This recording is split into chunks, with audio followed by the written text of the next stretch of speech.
Welcome back to the channel, everybody. I am Mick Alphanim. Appreciate you being here. Listen, I'm convinced that these people that are supposed to be in control of the West are completely insane. What they're doing is setting things up for the biggest collapse of all time. And of course, I think that's going to be great for the new financial system, but a lot of people are going to have to survive what's coming, period. That's not to mention all of the conflicts that they're just seeming very filled with zeal to get involved in. You get what I'm saying? Like it's unbelievable. But this article here is titled, I'm just going to begin with this one. It says, supporting two redactors is feasible. Here's the important part. Despite U.S. debt surge. There are so many problems that come with skyrocketing U.S. debt. And that's not including the different ways that other countries will interact with the United States because of their surging debt. I mean, you've heard some of their comments, correct? They were not good at all. So listen, I want to read this article here so I can give you something reputable that tells you of some of these bad aspects as to why debt is high. I mean, as to why high debt is very detrimental. This is from Carnegie Endowment for International Peace.org. It says, when is debt a problem? There are at least 4 separate consequences of rising debt that can adversely affect the current and subsequent performance of an economy. These include, and keep this in mind while we're reading these, that the United States is in big trouble already. Economically, it's doing terrible. Just listen to all the top economists out there, right? It says these include transfers, financial distress, bezel, and additional spillover adjustment cost termed hysteresis. Transfers, when rising government debt creates an ex ante disparity between total demand and total supply in an economy. As discussed above, there must be some automatic adjustment mechanism that restores an equilibrium between the two by transferring income from one sector of the economy to another. This transfer mechanism can itself distort the economy in ways that directly undermine growth. Though this is not always necessarily the case, this seems to be the main and perhaps only adjustment mechanism that certain proponents acknowledge. Also, everyone, just know that these shows are available on YouTube Music now as podcasts, so you can just listen to them if you'd like to do such a thing. Now, next bullet point, financial distress. Rising government debt can also indirectly undermine economic growth. When there is enough uncertainty about how real debt servicing costs will be allocated through the explicit or implicit transfers described above, the debt can cause various sectors of the economy to change their behavior in ways that protect themselves from being forced to absorb the real cost of the debt. These behavioral changes either undermine growth, increase financial fragility, or both. What is more, this behavior tends to be highly self-reinforcing. Let's do one more. I mean, it just keeps going. I mean, what they're setting up their masterpiece to crumble, collapse, and destroy the legacy system, and it's happening right before our eyes. Next bullet point, bezel. As I explained in this August 2021 Carnegie piece, under certain circumstances, the rapid rise of debt can lead to the systematic creation of fictional growth and bezel. This fictional wealth, the creation of which distorts economic activity, can consist either of inflated asset prices or of the capitalization of expenditures that should more properly be expensed. But bezel is only temporary, and it is always eventually amortized, although its creation can persist for many years. We're going to do the last one. Yeah, I mean, people could just skip this chapter, but I'm giving you the stuff that's telling you what's happening, what's going on, and what's to come. This is the information that we need. That's integral, right? I like to have an understanding of what's going on. Last bullet point, hysteresis. Finally, As adjustments occur, rising debt can create a kind of hysteresis in which the equilibrating adjustment mechanism creates additional future adjustment costs. The most obvious example is when rising government debt triggers a financial crisis, which in turn either locks the economy, let me say that again, either locks the economy into debt-driven deflation or leads to a political crisis. Most economists, when asked to explain why too much debt is a problem, will argue that debt becomes a problem to the extent that it leads to a financial crisis. Besides being totally circular, this argument is wrong for other reasons. A crisis is simply one of the ways, and not even the most costly way economically, in which an economy can adjust from excessively high debt levels. Debt is a problem when it sets off one or more of these four reactions. So now, with all of that being absorbed, they remove that debt ceiling. This is going to be very, very bad. I think it definitely, I mean, they've been running up billions of dollars on the debt every few weeks at an unprecedented level. I mean, you can check the charts for yourself. I think I put one of the charts. I'm not sure if it was in the video, the crypto video yesterday or the video on the other channel, but the chart was there. You can bear witness to it yourself on one of those videos.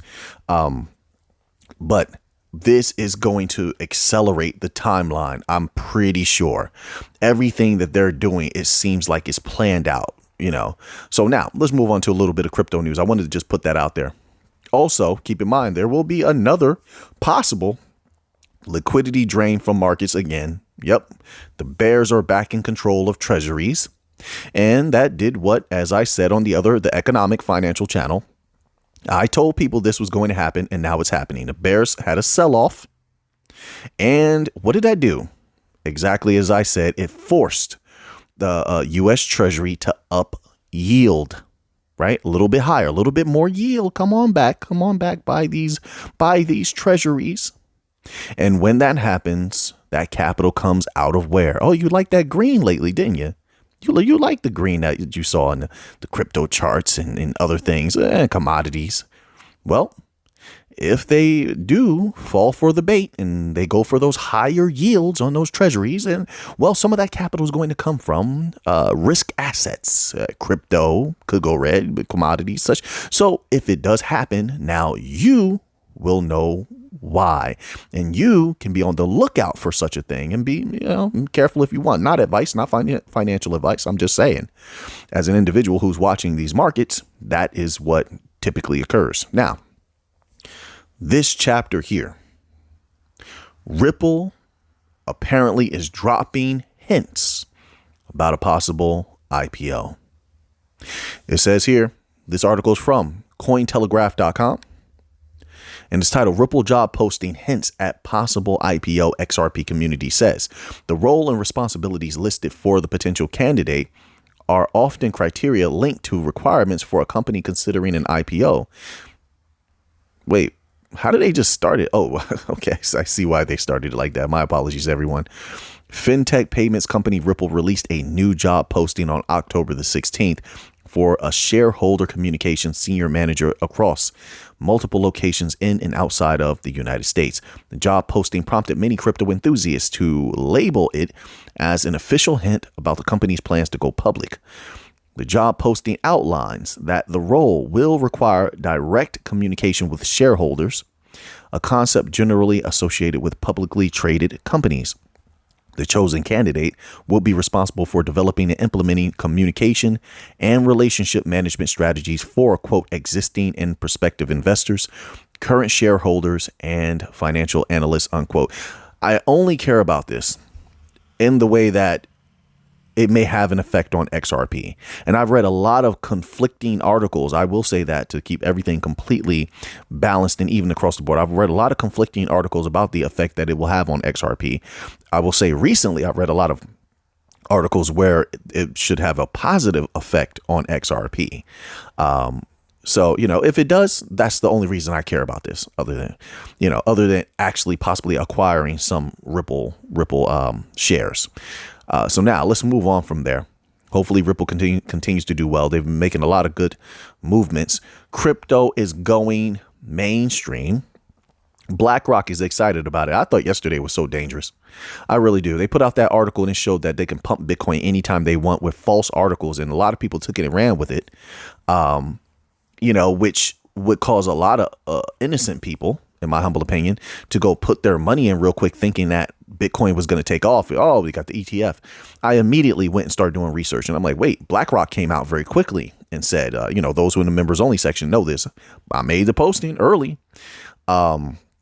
But BlackRock had came out very early and said, hey, wait, there was no Bitcoin ETF approved. But people ran with that. And some people will put their money in at the top of that moment and then they would get their money taken. Not everybody is crypto savvy where they know when to pull their money out, or they have something automatically set, where it can preserve their value. A lot of people don't have that. Right. So anyway, I just thought that was very interesting how that happened. And should really put people on their toes to I hate to say the cliche of do their own research, but is very true. It says clients across the globe are talking about, quote, the need for crypto, unquote, said Larry Fink, CEO of asset management giant BlackRock, appearing on Fox Business on Monday hours after a false rumor about the SEC approval for BlackRock spot Bitcoin ETF sent prices sharply high. Yeah, somebody pumped it. It says Fink said he couldn't speak about the application process. Fink, however, did opine on the recent rally. Quote, it's an example of the pent up interest in crypto, unquote, he said. Well, it's also, in my humble opinion, it's a sign of the desperation of the people, right? They desperately need extra capital. They are suffering. It's a sign of the suffering of the people, in my humble opinion, around the United States. They need extra capital and they're going to leap. And it's also, I would think, something people should keep an eye on to never expose how vulnerable they can be. And I thought it was a vulnerability because it showed a lot of entities that people will leap at any opportunity to make some capital, and they can definitely misuse that information, as we've seen with a lot of these pump and dump schemes and scam coins and things of that nature. So, hopefully, I can't tell people what to do, but I hope they're being very careful out there with their capital. There are a lot of sharks in the water. But let's continue on here. It says, quote, we are hearing from clients around the world about the need for crypto, unquote. Quote, I think the rally today is about a flight to quality, really, with all the issues around redacted activities, terrible activities around the world, unquote, he said. So there you have it, man. Look, BlackRock. BlackRock seems very bullish, and when they get involved, I do think that there will be many positives, but I also stay cautious about that. They will control Bitcoin. They've been buying up all the miners. They're looking at things like it's a chessboard. They're not just looking at, the price will pump. No, they're looking at controlling Bitcoin. And so how that works out for the regular people, whether it's in the beginning or throughout the duration of BlackRock getting involved, that has yet to be seen. We'll see. I would say people just keep your eye on things. Keep your eye on how they affect the price, how they use their power that they're going to be gaining, because they can always put their capital in, pump it up, and drop it on you. I mean, there's a lot of things they can do. There's a lot of things they can do. So, yes, I do believe that it will cause that Bitcoin can explode for a variety of reasons, not just because BlackRock is involved. I think that once crypto is not getting flooded so much and there's not so much misinformation about it out there in the world, I think it would take off on its own. But sure, BlackRock ETF definitely could lend to that. Sure could. So now let's move on here. They always write these articles about Ripple moving its XRP. I'm never concerned about that, though. As long as Ripple keeps doing a good job, I don't care what they move. They just keep bringing in those banks and setting everything up for the future. Ripple, Volante, all the others building on XRPL, and I'm good to go. That's how I look at it. So this article here is from U.Today, and it's titled, Ripple transfers over 400 million XRP, possible reasons. Let's scroll down here and read this a little tidbit. It says, American blockchain payments firm Ripple Labs Incorporated has made 2 XRP transfers that have stirred different theories as to what their potential purpose is. According to data insights from Whale Alert, 2 transfers overnight featured 175 million XRP move. While it says, while this first transfer, wait, they didn't say the second one. Why would they say it like that? I don't know. Maybe they were tired. I get it. It says, while the first transfer was moved to an unknown wallet, another transfer of 30 million XRP was also moved to Bitstamp Exchange. Okay, they wrote that a little strange, in my opinion. This push to Bitstamp has been linked to 2 possible scenarios, including the potential to sell or as liquidity for on-demand liquidity platform that Bitstamp is a partner in. Okay, all right, seems pretty positive to me. It says, at the time of writing, XRP is expected buckling under sell-off pressure with the price pegged at 49 cents. And like I said, I'm waiting to see if there's going to be another liquidity drain in all the markets. We'll see. They just put those yields up, so we will see. And that's a bigger threat than anything. We are literally fighting against the U.S. Treasury right now. It says some of the prior XRP transactions from Ripple Labs are well known, and considering the legal intricacies of surrounding digital currency, the likelihood of a sell-off remains low. This, okay. All right. We're going to move on from this here. You're not telling me too much, and we have a few more articles to get through here. So this article here is from the dailyhodl.com. And correct me if I'm wrong, I believe this is about XLM, I think. Well, let's read it. It says, Ethereum and one XRP rival dominating institutional interest for real world assets. Okay, yeah, this has to be about Stellar. It has to be. It said, oh, here it is.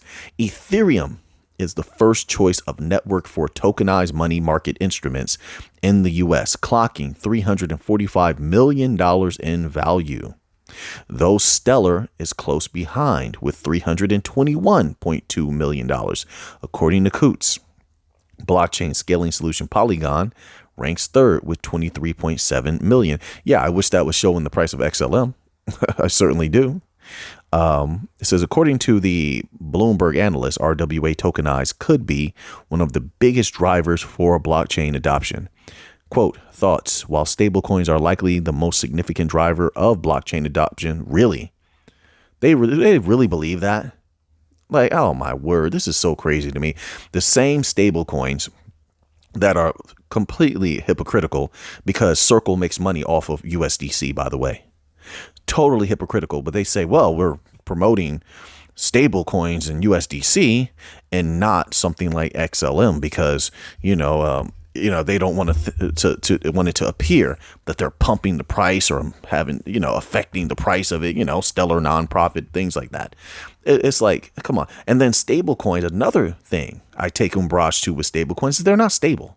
They're not stable. And another thing I take umbrage with stable coins is that during bank runs, they shut USDC down. And no, I'm not going to forget that. I'm not going to forget that. XLM for life. Now I'm moving on. This is GameFi and now tokenization of real world assets, while nascent present immense potential. Presents. Why do they write it like that? It says while nascent presents. They said present. All right. Well, hey, we can agree to disagree on how that should be written. So be it. It just makes it difficult to read sometimes. All right. So anyway, here, this article here is on the dailyhodl.com, and it is titled Solana XRP and one Ethereum rival leading institutional inflows. All right. It says digital assets manager CoinShare says XRP, Solana, and another Ethereum rival are being favored by institutional investors in 2023 so far. Why do they keep saying Ethereum rival? Just say the name of the freaking blockchain, the protocol, man. We get it. Ethereum is popular. Maybe you love it. I don't know. Just say the name of the other protocol, which is Cardano, which is also popular. Anyway, it says in its latest digital asset fund flows report, CoinShares finds that institutional investors have poured money into Solana, XRP, and Cardano this year than any other altcoin, including ETH, then why did you keep talking about Ethereum? It's like you want people to know that these are the ones. They're lesser than Ethereum. See, they're an Ethereum rival. You're trying to keep them, keep them down. I hate that crab in a barrel mentality. But just concentrate on your protocol. If you love it and hope they keep doing a good job, support them, show them love, and that's it. Nope, they can't do that. They got to pull everybody else down, stomp them down. Yeah, because you feel like they're a threat. That's your weakness. That's your vulnerability. You're showing that you're soft. Concentrate on your project. I just hate that. It makes me not want to read some of those articles when people talk like that. Just say Cardano. Like Cardano is doing great on its own. If it goes up or down, how is that anybody else's business other than the people at the Cardano Foundation or whoever is running Cardano and the holders of ADA, right? They're like, people get so scared someone else that's successful is taking something away from them. And usually that's not even the case. You have your lane and they have their lane, I don't know. This world, man, it's real strange at times, man. It really is. I don't know. Sometimes I wonder how the world made it this far, bro. It made it this far on the backs of people who were selfless. You want to be real. They gave up their ideas of certain things to the world, cars and light bulbs and things that they let everybody use it, and use their and flourish from their ideas. And it wasn't from the selfish people, ripping each other down and beating each other down and arguing with no. It was from somebody quiet in a lab somewhere, working hard work and studying, expanding their mind. And that's how people got to where they are now. That's the base. So anyway, now I'm going to move on from this because that article just put a bad taste in my mouth. Shout out to XRP, Cardano, and Solana, who have been doing a great, great, great job. There we go. All right. So now, I think there's another article that has a little bit about XLM in it. There's a lot of articles about XLM lately, huh? It says experts' insights on Monero, Ripple, Stellar, Litecoin, and Chainlink. Okay, let's scroll down and find out what the heck is going on. Why do they need to talk about all these different things, or what do they have to say? Ripple, XRP, Ledger, decentralized public. Oh, are they just educating people? Is that what this is? Ripple Payments, the service utilizes XRP for swift, cost-effective cross-border transfers. That we know. It's a winner. It's a winner. Let's move down here. We're skipping Litecoin because I don't care about Litecoin. Stellar XLM. Let's see what they have to say about Stellar. Illuminating the future of tokenization, Stellar's network is strategically designed to foster asset tokenization, facilitating the creation, issuance, and management of digital assets. Okay. Is this do people really need to still have this explained to them? They don't know about these top protocol. It says the enhanced Stellar Asset Sandbox is set to serve as a cornerstone for institutions eager to delve into the world of asset tokenization on the Stellar network. The no-code required feature of the sandbox not only lowers the barrier for businesses, but also offers them a robust testnet environment, hinting at Stellar's vision for widespread asset digitalization. All right.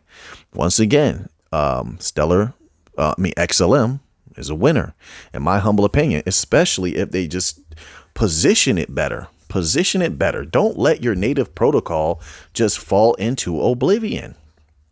Right. But, they've been doing a good job with United Nations and various banks and World Economic Forum. Well, we shall see. We shall see. So Stellar's advancements in asset tokenization and the developments unveiled at Meridian 2023 spell potential growth and diversification for the network. All right. And then, of course, Chainlink. And I don't need to say much about Chainlink. They've been doing a fantastic job. I don't hold any Chainlink. I'm just giving them respect. They've been doing a fantastic job as far as I can see. So now we are going to close out with let's close out with a little bit of silver news. I have silver and gold, but I'll put the gold news on the other channel. It says here, higher silver prices needed to meet solar demand. You're not going to melt grandmother silver. Oh, at $35 an ounce. Oh, I was about to say, I just saw a piece of it and I read that wrong. Investment demand in silver has been fairly disappointing through most of 2023. What? Okay, I guess most, because there was a spike in silver a couple of times and it was looking pretty good.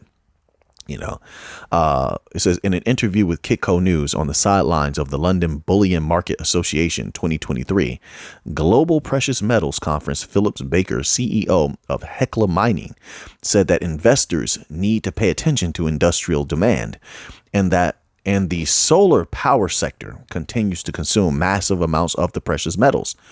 Quote, right now, ETF demand is the sideshow. Silver's use in photovoltaic PV solar panels is going to drive silver prices higher, unquote. And this is something I was saying months ago. The demand for silver, and I'm not sure if they solved this problem, but there was a couple of companies that were having mining problems with their silver. I'm not sure. Maybe they resolved that by now, but that also could contribute if something like that were to continue. But let's continue here. It says the bullish comments come as silver price tests resistance just below $23 an ounce, up 9.5% from September's multi-month lows below $21 an ounce. Another thing I'll say very briefly. There's a lot of people that have a love for collecting silver now. Like I said before, in another video, a lot of people seem to love silver because they can get more of it for a lesser price than gold.